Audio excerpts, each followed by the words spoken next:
मुर्दा शरीर चलते हैं तांत्रिक प्रक्रियाओं में। जब कोई मरता है या जब किसी को डॉक्टर मृत घोषित करता है, वो पूरी तरह से मरा नहीं होता। 5 से 7 मिनट तक वो ऐसे बर्ताव करता है जैसे वो जिंदा हो और फिर मर जाता है, ऊर्जा खर्च कर देता है। तो इसी पर आधारित है कि जब कोई मरता है तो भारत में ऐसी रस्में हैं, 14 दिनों तक अलग अलग तरह की रस्में हैं।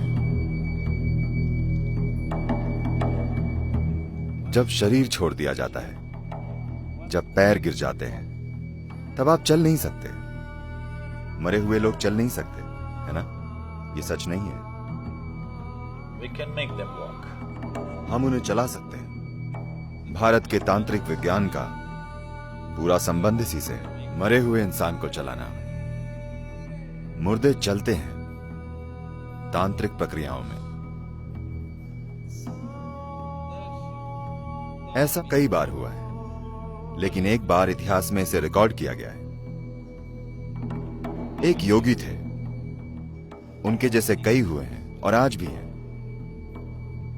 एक योगी थे जो ऐसे थे, उनकी उस चीज पर महारत थी जिसे सूर्य स्पर्श कहते हैं। इसका मतलब है स्पर्श। ओके। संपर्क, छूना, संपर्क या छूना। तो यह सूरज के स्पर्श की तरह है। योग का एक प्रकार है जिसे सूर्य स्पर्श कहते हैं। तो उन्होंने उस पर महारत पाई है। वे एक बोंग थे। बोंग मतलब एक बंगाली। तो वे वाराणसी में रहते थे और वे नियमित रूप से अपने गुरु के पास जाकर इसके अलग अलग चरण सीखते थे और इस पर चरण दर चरण महारत पा रहे थे। तो कई बार उन्होंने इसे सबके सामने प्रदर्शित किया कि अगर आप एक पक्षी लाएं, एक मरा हुआ पक्षी जिसे सभी ने जांचा हो कि वो वाकई मरा हुआ है, मरने का नाटक नहीं कर रहा है, एक वाकई मरा हुआ पक्षी, अगर वो पिछले 3 घंटों में मरा हो, वो सख्त हो गया। 3 घंटों में पक्षी सख्त हो जाते हैं। शरीर का कड़ापन पक्षियों में काफी जल्दी होता है मनुष्यों की तुलना में, क्योंकि एक पक्षी के शरीर का तापमान, पक्षियों के शरीर का तापमान मनुष्य के शरीर के तापमान से बहुत ज्यादा अधिक होता है। तो जिस तरह से ये ठंडा होता है और जैसे कड़ापन आता है, वो पक्षी के शरीर में कहीं जल्दी होता है मनुष्य की तुलना में। तो पक्षी के मरने के 3 घंटों के बाद अगर आप उसके पास पक्षी लाते थे एक साधारण मैग्नीफाइंग ग्लास से, वो भी सीधी धूप से नहीं, शीशे से आ रही धूप से, अगर आप बाहर खड़े हों और शीशे से धूप अंदर भेजें, उस प्रकाश का मैग्नीफाइंग कांच द्वारा इस्तेमाल करके वे पक्षी को जिंदा कर देते थे। वो बोलता था, उठ बैठता था, चलता था और उड़ता था। वो कुछ देर आसपास उड़ता था और फिर से गिरकर मर जाता था। तो लोगों ने पूछा, आप इसको जीवित क्यों नहीं कर सकते? उसने कहा, मैं इतना ही जानता हूं, मेरे गुरु ऐसा कर सकते हैं, मैं अभी सीख रहा हूं। लेकिन वे अब तक लगभग 70 साल के हो चुके थे। तो उनका दुर्भाग्य था। ऐसा हुआ कि एक 7 साल का लड़का, एक वहीं के इस्लामी कब्जा हो चुका था, एक मुस्लिम राजा का बेटा जो 7 साल का था, किसी अनजान बीमारी से मर गया। तो उन्होंने उस आदमी के बारे में सुना था जो पक्षियों को जिंदा कर देता था। वे उसके पास आए और बोले, Come and try. And our king's son. आओ और हमारे राजा के बेटे पर आजमाओ। एक चीज थी कि वे अपने देवता की मौजूदगी के बाहर कभी ये कोशिश नहीं करते थे। उनके पास एक छोटे देवता और एक मंदिर था। मंदिर के बाहर वे ऐसी चीजें कभी नहीं करते थे। वे उसे सिर्फ मंदिर में ही करते थे। वे बोले, मैं अपने देवता की नजरों से दूर कभी ऐसी चीज नहीं करूंगा। उन लोगों के लिए देवता की कोई कीमत नहीं थी। उनके हिसाब से यह मूर्ति पूजा है। वो एक ऊर्जा रूप है जो उन्होंने बनाया था और उसके साथ वे काम करते थे। वे बोले, अरे ये देवता, हम इसे ले जाएंगे, हम इसे महल ले जाएंगे। उन्होंने कहा, नहीं नहीं, इन्हें आप हिला नहीं सकते। फिर बोले, हिला सकते हैं, और देवता को उठा लिया। फिर रोने लगे, ऐसा मत करो। जब उन्होंने देवता को उठाया और जब उन्हें खींचने लगे, तब योगी बोले, मैं नहीं आऊंगा, मैं ऐसा नहीं करूंगा, मैं ये नहीं करूंगा। वे तब गुस्सा हो गए जब वे लोग देवता को उठाकर खिलौने की तरह बाहर ले जाने लगे। वे बोले, मैं आपके राजा के बेटे को जिंदा नहीं कर सकता। अगर मुझे आता भी होता, मुझे नहीं आता, लेकिन मुझे आता होता तब भी मैं नहीं करता। तब वे उन्हें बालों से खींचते हुए राजा के पास ले गए और वे बोले, मैं ये नहीं करूंगा। तो उन्होंने उनके वहीं टुकड़े कर दिए। और जब ये सब कुछ हो रहा था, तब उन्होंने देवता को गिरा दिया और वो टूट गया। और उनके कुछ शिष्य थे जिन्हें वे सिखा रहे थे, वे सब उन्हीं के साथ खत्म हो गया। लेकिन इसे स्पष्ट रूप से रिकॉर्ड किया गया है बहुत जिम्मेदार लोगों के द्वारा कि वाकई कई बार उन्होंने ऐसा किया कि वे एक मरे हुए पक्षी को, जो 3 घंटों से ज्यादा पहले मर चुका है, उसे वाकई खड़ा कर देते हैं और वो उड़ने लगता है काफी लंबे समय तक, यानी 1 घंटे से ज्यादा तक। और वे बार बार कहते थे कि मेरे गुरु इस पक्षी को जिंदा कर सकते हैं, इसे पूरी जिंदगी दे सकते हैं, वो जितना भी समय हो। और मेरे गुरु इंसान के साथ भी ऐसा कर सकते हैं। ऐसे बहुत से योगी हुए हैं। दक्षिण भारत में एक और योगी थे। So usually they don't… this is a kind of a fringe yogi, this bird yogi. This is a fringe yogi, this is not the mainstream. वे मुख्य धारा के योगी नहीं थे, ये एक मुख्य धारा के योगी थे। तो लोग उनके पास आशीर्वाद के लिए आते थे और उनके आसपास चीजें होती थी। वे कर्नाटका में रहते थे, दक्षिणी पश्चिमी कर्नाटका में, या दक्षिणी कुलेकाल के पास कहीं। और लोग उनके पास इकट्ठा होते थे। एक बार ऐसा हुआ, एक युवा लड़का मर गया। माता पिता उसे लेकर आए और बुरी तरह रोने लगे। तो उन्होंने उनकी हालत देखी और उन्हें शायद ये पता चला कि इस लड़के का मरना शायद जरूरी नहीं था, ये किसी हद तक एक दुर्घटना है। तो उन्होंने अपनी उंगली डुबाई। उनके पास एक ऐसा दिया था। ये आमतौर पर होता है, कोई भी योगी जो ऐसी प्रक्रियाएं करते हैं, उनके पास एक दिया होता है, तेल का दिया। तो उन्होंने तेल में अपनी उंगली डुबाई और उसे मरे हुए लड़के के मुंह में डाला, मरे हुए लड़के के मुंह में। और वो लड़का कुछ देर बाद जिंदा हो गया और बिल्कुल ठीक हो गया। जब कोई मरता है या जब किसी को डॉक्टर के द्वारा मृत घोषित किया जाता है, वो पूरा मृत नहीं होता। मृत्यु धीरे धीरे होती है। अगर आप पहले से ही इसके बारे में न जानते हो तो वो महिला कहां है, उन्हें पता होगा, पादरी की बेटी। कोई मुर्दों का प्रबंध करने वालों का बेटा या बेटी है? कोई नहीं है। आप शायद पहले से ही जानते हो, आप में से कई लोग, कि किसी व्यक्ति के मरने के बाद 11 दिनों तक, निश्चित रूप से, और ज्यादातर 14 दिनों तक, उंगलियों के नाखून बढ़ते हैं, बाल बढ़ते हैं। आप जानते हैं? आप में से कितने पहले से जानते थे? तो क्योंकि मृत्यु धीरे धीरे होती है, चरण दर चरण होती है, ये अभी पूरी नहीं हुई है। जीवन प्रक्रिया का निकलना इस पृथ्वी के टुकड़े से धीरे धीरे होता है। सभी व्यवहारिक अर्थों में जब सब कुछ रुक जाता है, फेफड़े रुक जाते हैं, दिल रुक जाता है, तो वे आपको मरा हुआ घोषित कर देते हैं, लेकिन अभी नहीं।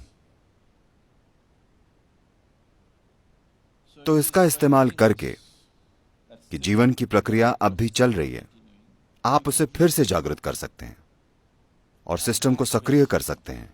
It is by using this that the tantrics have dead bodies walking. इसी का इस्तेमाल करके तांत्रिक मुर्दा शरीर को चलाते हैं। और ये बहुत असाधारण बात नहीं है, ये काफी साधारण है।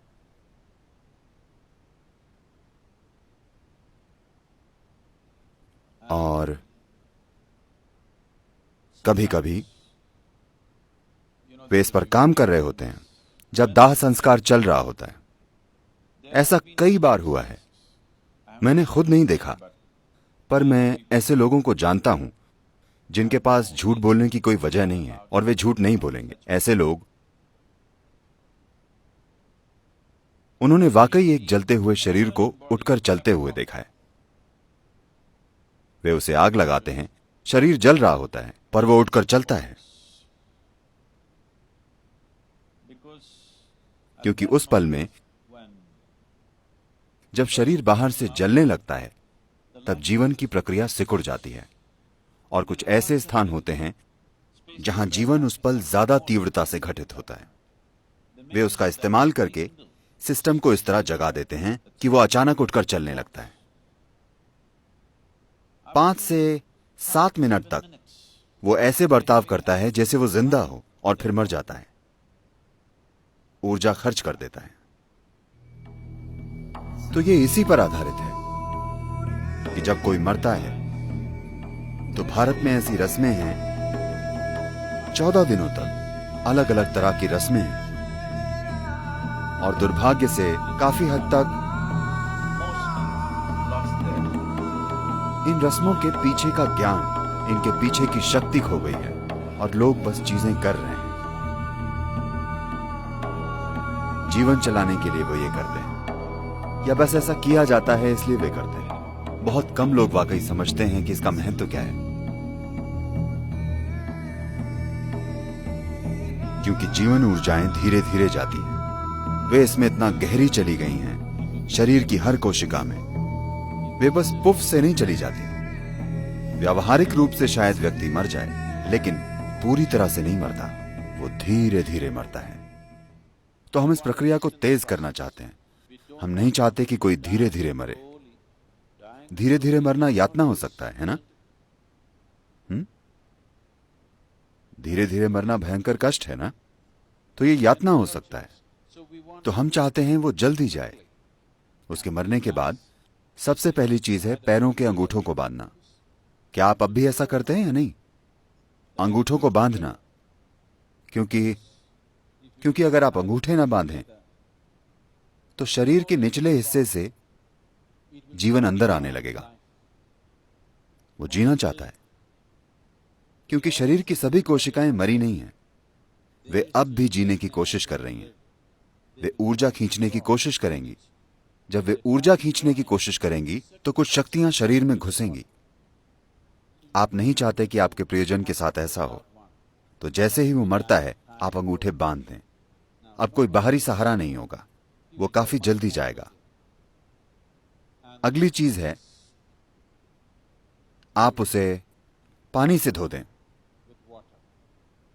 क्योंकि जब आप मृत व्यक्ति को धोते हैं, जब आप जीवित होते हैं और कोई आपको नहलाना चाहता है और आपके चेहरे पर पानी डालता है, आपको लगता है आपको परेशान किया जा रहा है। जब आप बच्चे थे, आपकी मां आपको नहलाती थी, क्योंकि हम शावर का इस्तेमाल नहीं करते थे बल्कि पानी डालते थे, तो वे हमेशा आपके सर पर ऐसे हाथ रखती थी ताकि पानी यहां ना आए और आप परेशान ना हो। लेकिन कोई और नहलाता था तो वे बस पानी डाल देते थे और बच्चे ऐसे करते हैं, हाँ या नहीं? तो अगर आप बस चेहरे पर पानी डालें तो ये मृत व्यक्ति पानी से परेशान हो जाता है। अगर कोई भी छोटी सी गतिविधि हो रही है तो वो रुक जाती है। तो गरिमा से जीना और गरिमा से मरना बहुत महत्वपूर्ण है।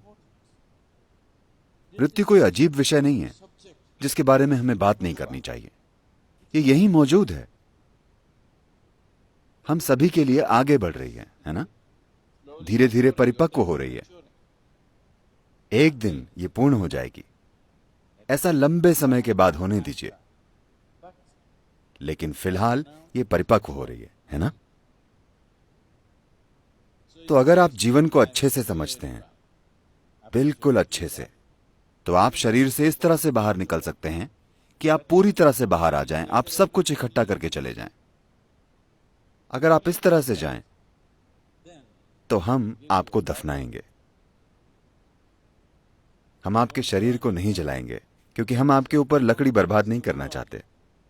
आप पूरी तरह से चले गए हैं, कोई जल्दी नहीं है।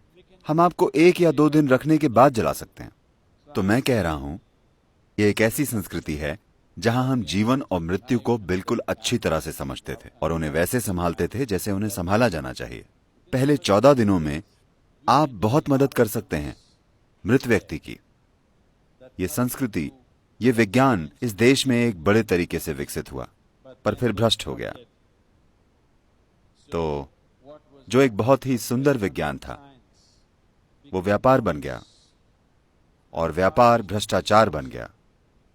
तो आज अगर आपके घर में कोई मरता है तो आप उन लोगों के पास जाते हैं जो कहते हैं वे कुछ करेंगे और कहेंगे आपके दादा दूध पीना चाहते हैं, एक गाय दीजिए। 1 लीटर दूध नहीं, एक गाय। बारिश हो रही है, आपके दादा को छतरी चाहिए, छतरी दीजिए। आपके दादा कांटों पर चल रहे हैं, उन्हें चप्पल चाहिए। देखिए, आप अपने दादा के बारे में चाहे जो भी जानते हो या ना जानते हो, आप एक चीज जरूर जानते हैं कि वे अपना शरीर ही छोड़कर चले गए। जब वे अपना शरीर ही छोड़कर चले गए तो छतरी, कपड़े, चप्पल, ये ठीक नहीं है, हाँ? लेकिन दुर्भाग्य से ये ऐसा हो गया है। तो हम फिलहाल एक प्रक्रिया के द्वारा लोगों को ट्रेनिंग दे रहे हैं ताकि वे इस तरह की सेवाएं दे सकें। लेकिन आपको कभी भी इसे अपना काम नहीं बनाना चाहिए, बस एक सेवा की तरह। अगर आप भेंट करना चाहते हैं तो हम आपको ये चीजें करने की ट्रेनिंग दे सकते हैं, बिल्कुल ठीक से। ये बहुत ही महत्वपूर्ण चीज है जीवन में। ये एक बहुत ही महत्वपूर्ण पहलू है। जब कोई अपना शरीर खो देता है तो पूरी तरह से लाचार हो जाता है। उसे मदद चाहिए और उसकी मदद की जा सकती है, लेकिन अशुद्ध और भ्रष्ट हाथों से नहीं। कोई इंसान जो परवाह करता हो, कोई इंसान जिसमें इसकी जरूरी समझ हो। अगर आप ऐसी चीजों से गुजरना चाहते हैं, ऐसी ट्रेनिंग से, तो ये उपलब्ध है। हम अपने खुद के दाह संस्कार स्थान भी शुरू करने वाले हैं। कोयम्बतूर में हमारा ईशा सुडुगाडु है। आपको पता है? नहीं पता? कम से कम मरना कहाँ है, अब आप ये जान गए। और अगर आप में से कुछ लोग ट्रेनिंग लेते हैं तो आप ये सेवा दे सकते हैं, और ये बहुत ही महत्वपूर्ण सेवा है। लोग इसकी कीमत नहीं समझते आजकल की दुनिया में। आजकल की दुनिया इसकी कीमत नहीं समझती, लेकिन ये करना बहुत ही महत्वपूर्ण है।